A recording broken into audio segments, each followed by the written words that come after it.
joining me for your July 2018 Astro Tarot Forecast reading. I am thankful for your subscriptions to this channel, and thank you for following me on social media, Instagram and Facebook. I am shuffling the Wild Unknown Tarot, a new purchase, to my tarot collection. And the back is very beautiful, but the texture is what I really love. I love the way they feel, and the artistry is unbelievable. So Kim Kranz created this deck, and I'll be using it this month. Thank you for choosing me for your reading. Let's get to it because it's eclipse season, and we have a Mercury retrograde this month. So giddy up. On the 9th of July, Venus enters Virgo, another earth sign like you, Capricorn.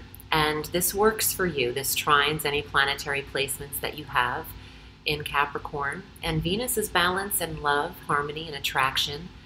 In the Earth sector, the 9th house, Virgo for you, foreign travel, attracted to what is foreign to you, foreign lovers, foreign lands, foreign experience. It's also the belief system. And there's a harmony here. And Capricorn might be coming to terms with some peace in their life. The 9th house is spirituality and metaphysical experiences, healing. Beautiful energy. Venus is in the 9th house the entire month for you. So loving what you're studying or being attracted to certain course material or higher certification, education, learning at this time is important.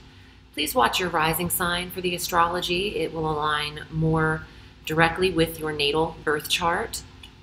And watch the sun forecast for your solar scopes. And feel free to watch your moon sign if you know that. And the tarot portions for all of those signs. That will help you for a full cosmic dose of the month.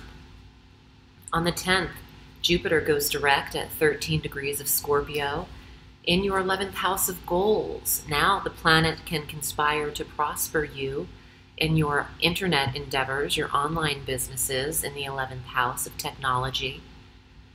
Jupiter can also work his best in elevating your relationships and dismantling maybe, well, he doesn't dismantle, but I think you'll be letting go of friendships that don't align with you any longer or further down the road. The 11th house is friendships and connections, who you are social with, who you are connected to in your clubs and group affiliations. And Jupiter wants to elevate. He is the opulent energy, abundant, expansive, and wants to raise up wherever the sector is he lands. He wants to raise up who you are connected with. On the 12th, we have our new moon partial solar eclipse at 20 degrees of Cancer in the sign directly across from you, the Soulmate sector on the astrological wheel. New moon is a fresh new start, but an eclipse is a brilliant awareness and maybe a realignment, a redirection, picking you up, putting you in the path that would suit you best. For those of you who have been wanting new relationships, this eclipse is a catalyst energy that could trigger that for you. And if you're already married, there is a fresh new start to that partnership and or business partnership. This eclipse is hitting the 7th house of who you are connected to. And this is a 6-month energy. It triggers out 6 months. And it's our first of 3. Normally we get 4 eclipses, or 2 to 4. Now we're getting a little third into August. So this is an interesting dynamic because the sun then enters Leo the day of the 22nd, and this life force shines warmth into the 8th house of intimacy for 30 days, and shared resources, who you're connecting with, how you're sharing your money, and your sex, because the 8th house is some taboo energy. And then on the 26th, Mercury retrogrades here in the 8th house at 23 degrees of Leo, where that sun is, retrograding back until August 19th to 11 degrees of Leo. That says to me there's a review of your relationship, a review of your intimacies, how you're connecting, what you're saying to the loved one. There could be some expression in the boudoir when the 8th house is lit up with Mercury and the Sun, and maybe reminded of past intimate connections or sexual experiences. While Mercury is the memory, he is the mental planet, the reminder, the assessor, the reevaluator, the messenger. So maybe some of you Capricorns who are single are reconnecting with past loves or past sexual partners and experiences. It's not really about love like the 5th house, but it's about deep connections. And maybe some of this is private, the 8th house of privacy, secrecy. So Mercury's review is here in the 8th house. For those of you who have lost relatives or friends or family members in your life, dreaming about those who have passed, because the 8th house is also death. It's the deep sector in the chart. This, I want to say, this reminds you to remember, if that makes sense. The dreams can trigger your memory, so in your waking days, maybe you're not focused, but then you have a reminder in a dream, and then you begin to get focused on someone or the experience of knowing them. And this is through August 19th. Then, ensconcing this retrograde is another eclipse. The full moon total lunar eclipse on July 27th takes place at 4 degrees of Aquarius. And that's in the 2nd house of money. There is closure to end self-worth. There's closure to a way of your spending, and you have honed in on your resources at this stage, or you're reminded to put an end to useless spending. Also an end to self-deprecation and negative speech or talk about oneself. It's important to put that behind you when there's a full moon in the 2nd house, not to mention an eclipse. A style of how you're communicating about yourself isn't working anymore. Some of you. And it has to do with confidence, martyrdom, victimization, self-worth, woe is me. The 2nd house is money, but when you relate it to emotional energy, it's about how you are in relationship with yourself, how high you hold your self-worth, the value of you. And this could apply to other people, acknowledging how you represent yourself through speech or what you ask for in terms of work or payment. And they're responding to how you're putting that out there. So tweak the knowledge of what you're worth and aim higher for yourself so others aim higher in regards to you. Let's see what's here in the tarot. And if you like a private reading, I am at audreyalison.com. I would love to read for you. It's one of the things that I do best. There's just a little bit of them, but that's, Astro Tarot sessions.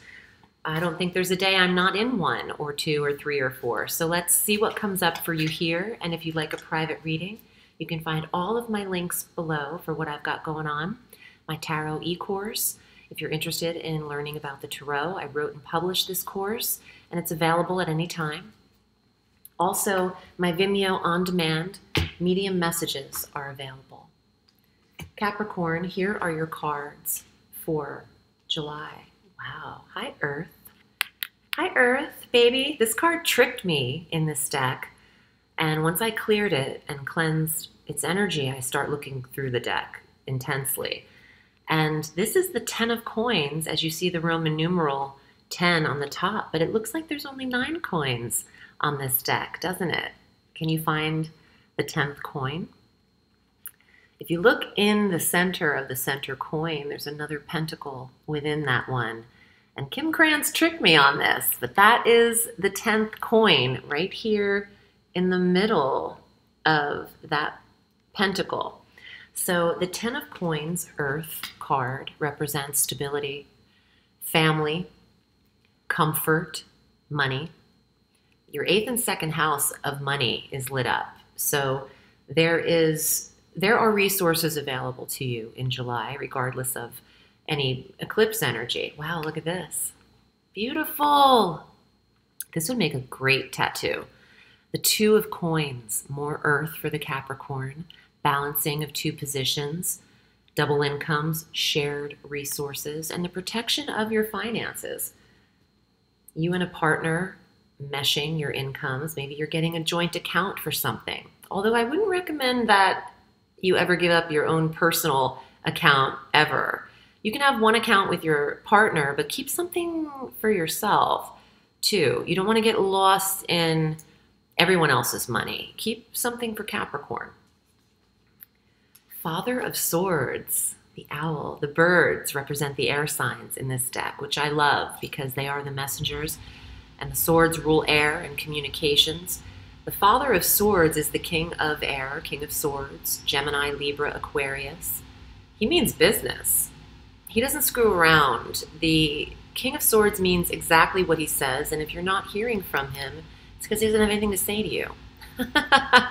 He's that harsh too. This could be a father or an authority figure in your life. Oh, maybe you're receiving help, inheritance from a family member. Maybe he's the one who's passed in the 8th house. And if that's happened, my heart goes out to you. I know what it's like to lose a parent or two, meaning my father and stepfather, not my mother. Either way, when this card came up, I thought, oh, authority, but father. And maybe that applies to family money for some of you who are going through that. Some of this is your boss and who you report to. And maybe he's got an extra little piece of responsibility for Capricorn. Let's see what else is here. You have 2 more cards. Okay, Ace of Cups. And for someone who has got the 7th and 5th house, or I'm sorry, 7th and 8th house lit up, this would apply. The Ace of Cups is the card of yes. It's true love and romance, the individual fulfillment, success in love. It's a card of happiness. Let's see what else is here for you. Well, here we go. Cappy, look at your card. The Father of Pentacles, the King of Coins. This is you. And I love this card. That pentacle is rising above his crown chakra. And the rainbow colors in this deck, it reminds me of all the chakra colors.